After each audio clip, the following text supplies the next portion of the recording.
ओम श्री गणेशाय नमः। जय श्रीमन्नारायण, जय आदिशक्ति माता। दोस्तों, चैत्र मास महात्म्य कथा अध्याय हमारे साथ 9 तक श्रवण कर चुके हैं। आज हमारे साथ चैत्र मास महात्म्य कथा अध्याय 10 का श्रवण करेंगे। तो दोस्तों, आपने कथा अध्याय 9 में सुना था, सभी देवताएं उनकी स्तुति करने में लीन हो गए।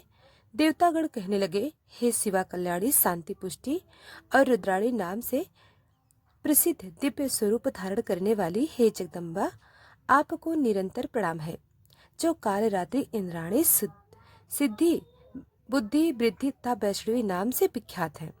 तो दोस्तों, आज आइए कथा अध्याय 10 में श्रवण करते हैं। उन भगवती अम्बा को निरंतर नमस्कार है, जो पृथ्वी के भीतर व्याप्त है, किंतु पृथ्वी जिन्हें जान नहीं सकती, तथा जो पृथ्वी के अंदर में विराजमान होकर सदा शासन करने में संलग्न है।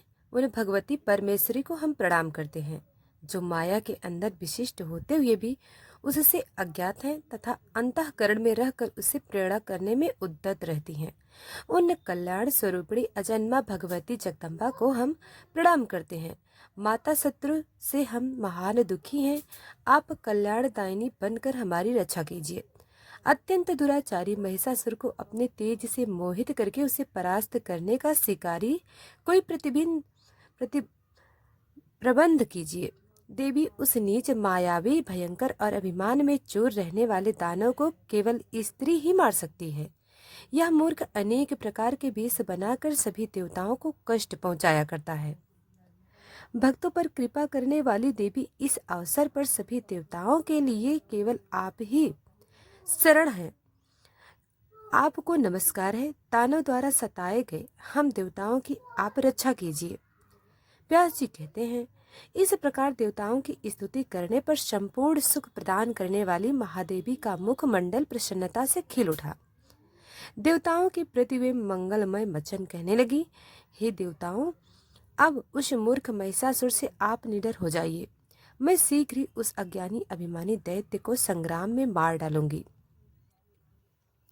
व्यास जी कहते हैं, देवताओं से ऐसा कहकर अत्यंत स्पष्ट स्वर में देवी बड़े जोर से हंस पड़ी।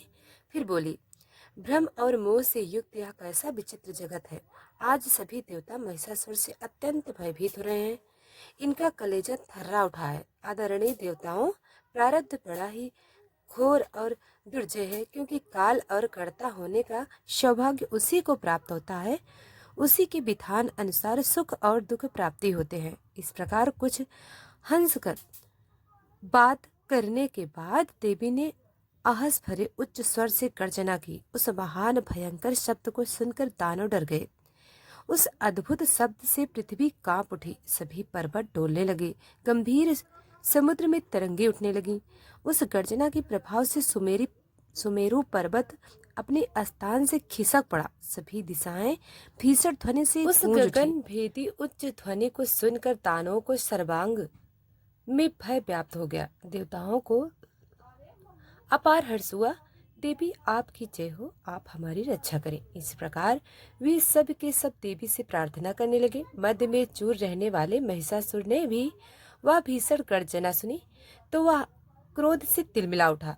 सकित होकर उसने उपस्थित दानवों से पूछा कि यह क्या हो रहा है, और इस प्रकार आज्ञा दी कि इस विशिष्ट ध्वनि के विषय में जानकारी प्राप्त करने के लिए दूत अभी जाएं, पता के लगाएं कि अत्यंत कठोर और कान के पर्दों को फाड़ने की क्षमता रखने वाला यह शब्द किसके मुख से निकला है। ऐसी गर्जना करने वाला देवता अथवा दानव जो कोई भी हो, दूत उस दुष्ट को पकड़कर तुरंत मेरे पास लेकर आए। वह महान नीच और अभिमानी है, तभी तो इस प्रकार गर्जना कर रहा है। मैं उसे मृत्यु के मुख में झोंक दूंगा। निश्चय ही उस मूर्ख की आयु समाप्त हो गई है। अब मेरे हाथ या यमराज के द्वारा जाना चाहता है। देवता तो कभी के परास्त हो गए हैं। भय से उनका कलेजा कांप उठा था, इसलिए वे तो ऐसी गर्जना नहीं कर सकते जिन्होंने मेरी अधीनता स्वीकार कर ली। उन दानवों का यह काम हो यह भी असंभव है। फिर किस मूर्ख ने ऐसा दुस्साहस किया? क्यों ऐसी गर्जना हुई? इस विषय में पूरी जानकारी व्याप्त करके दूत तुरंत मेरे पास लौटकर आए। तब मैं जाकर व्यर्थ परिश्रम करने वाले उस दुराचारी को मार डालूंगा। तो व्यास जी कहते हैं, महिषासुर के इस प्रकार आज्ञा देने पर दूत भगवती जगदम्बिका के पास पहुंचा। देवी के सर्वांग अत्यंत मनो थे। 18 भुजाएं थीं। उनका दिव्य विग्रह संपूर्ण आभूषणों से सुसज्जित था। उनमें सभी उत्तम लक्षण विद्यमान थे। उन कल्याणमयी देवी ने हाथों में श्रेष्ठ आयुध धारण कर रखे थे। वे हाथ में पान पात्र लेकर निरंतर मधु पी रही थीं। भगवती की ऐसी झांकी देखकर दूत डर गए।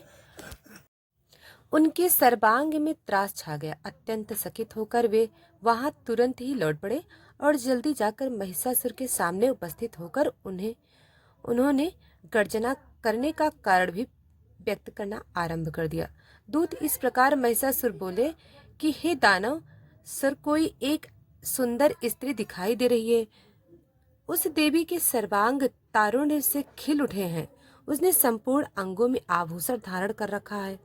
अखिल रत्न उसके शरीर की शोभा बढ़ा रहे हैं। उसका तो विलक्षण रूप है, न तो वह मानवी जान पड़ती है और न ही असुरी।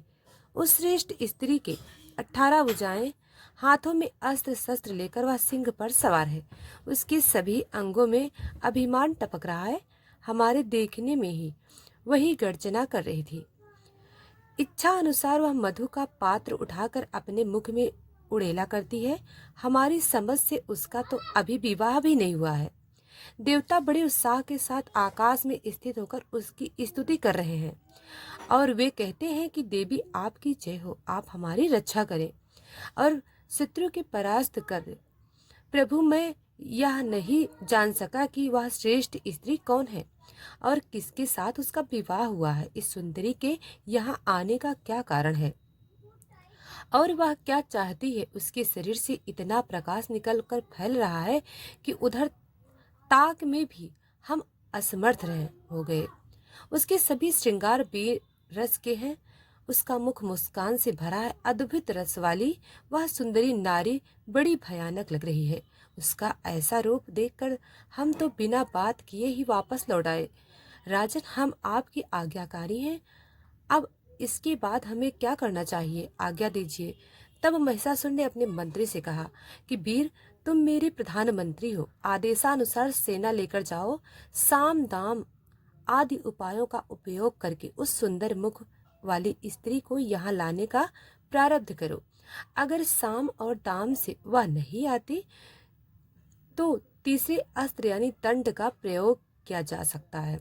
इतना करना कि उसे चोट न पहुंचे। उस सुंदरी को सुरक्षित रूप से मेरे पास लेकर आना, क्योंकि कजरारे नेत्रों वाली उस नारी को मैं प्रसन्नता से पटरानी बनाना चाहता हूँ। संभव है प्रेम का वार्ता करने पर ही वह मृगनयनी आ जाए। तुम मेरी इच्छा पूर्ण होने में यथासाध्य यत्नशल बन जाओ और ऐसा करना जिससे रंग से भंग ना होने पाए। उसके सौंदर्य रूपी ऐश्वर्य को सुनकर मैं तो मोहित हो गया हूँ। व्यास जी कहते हैं, महिषासुर के मधुर वचन सुनकर उसका प्रधानमंत्री तुरंत हाथी, घोड़े और रथों के साथ प्रस्थान कर गया। मनसनी भगवती जगदम्बिका के पास जाने का उसका साहस नहीं हुआ। बहुत दूर खड़ा रहकर वह कहने लगा। उसने नम्रता पूर्वक मधुर वचन में भगवती के प्रति मीठी बाणी से कहा, महाभागे, मेरे स्वामी जगत विजय हैं। उन्हें देवता तक नहीं मार सकते। मनुष्य की तो फिर बात ही छोड़ो। वे मधुर वचनों में पूछ ही रहे हैं कि तुम कौन हो और किस उच्छेद से यहाँ आने का तुमने कष्ट उठाया। सुलोचन, हमारे महाराज को तो ब्रह्मा जी वरदान दे चुके हैं। इसका उन्हें पूर्ण अभिमान रहता है। सभी दानव उसका शासन मानते हैं, उनके अधीन हैं। वे बलवान और इच्छानुसार रूप धारण करने में समर्थ हैं। महिषासुर उनका नाम है।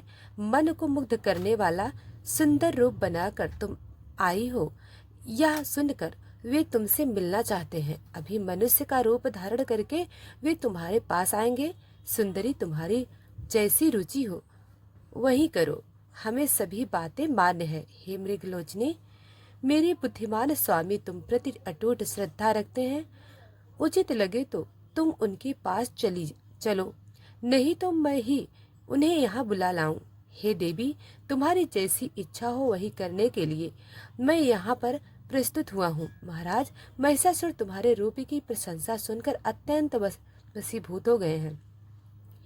इसलिए हे सुजन ने शीघ्र आज्ञा दो, मैं उसी का पालन करना अपना परम कर्तव्य समझता हूँ। व्यास जी कहते हैं, भगवती जगदम्बा श्रेष्ठ स्त्री के रूप में विराजमान थी। महिषासुर के मंत्री की बात सुनकर वे मुस्कुराती हुई मेघ की तरह गंभीर बाणी में उससे कहने लगी। देवी ने जो कहा हमने उसको सुनाया, और आगे की कथा हम कल सुनाएंगे। वीडियो को लाइक और सब्सक्राइब अभी तक नहीं किया है तो अभी कर लें। धन्यवाद।